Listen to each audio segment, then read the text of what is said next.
Hello viewers, welcome to technical Ben. আশা করি সবাই ভালো আছেন। সো আজকে যে ভিডিওটি নিয়ে চললাম সেটি হচ্ছে কীভাবে আপনি ক্রোম ব্রাউজারে স্ক্রিনশট নিতে পারবেন খুব সহজে। সো আপনার পিসিতে স্ক্রিনশট নিতে হলে কীভাবে আপনি খুব সহজে ক্রোম ব্রাউজারে শুধু আপনি স্ক্রিনশট নিতে পারেন, কারণ আপনি ব্রাউজিংয়ের ক্ষেত্রে অনেক সময় স্ক্রিনশটের প্রয়োজন। সো আপনি খুব সহজেই এক ক্লিকে আপনি কিন্তু স্ক্রিনশট নিতে পারবেন। সো এটি কীভাবে করবেন তো চলুন শুরু করা যাক।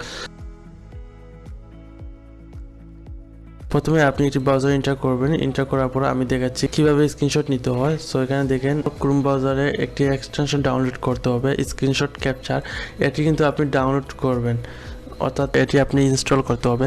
স্ক্রিনশট ক্যাপচার ইনস্টল করতে হলে অ্যাড টু ক্রোম এখানে আপনি ক্লিক করবেন, তারপর অ্যাড এক্সটেনশনে আপনি ক্লিক করুন। ক্লিক করার পর এটি কিন্তু আপনার ডাউনলোড হয়ে যাবে, ডাউনলোড হয়ে এখানে অ্যাড হয়ে যাবে। তারপর এখানে আপনি উপরে নেবেন, নিচে যাবেন। সো ইনস্টল করলেন, এখন কিভাবে স্ক্রিনশট নেবেন। স্ক্রিনশট নিতে হলে এখানে এক্সটেনশনের উপরে ক্লিক করুন। ক্লিক করার পর এখানে জাস্ট যতটুকু স্ক্রিন প্রয়োজন তার উপরে নেবেন। নেওয়ার পর আপনি ক্লিক করে একটু নিচে যাবেন, যতটুকু প্রয়োজন আপনি আপনার আইডিয়া করে আপনি ক্লিক করে রাখবেন। তারপর আপনার ক্লিক ছাড়লেই কিন্তু আপনার স্ক্রিনশট হয়ে যাবে।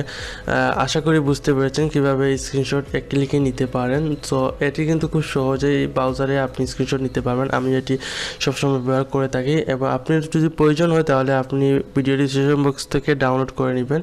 তো সম্পূর্ণ ভিডিও দেখার জন্য ধন্যবাদ। আর ভিডিওটি বুঝে থাকলে অবশ্যই কমেন্ট করে মোটামুটি জানাবেন। বন্ধুদের শেয়ার করুন, নতুন হলে সাবস্ক্রাইব করুন, পাশে থাকা বেল আইকনটি ক্লিক করুন।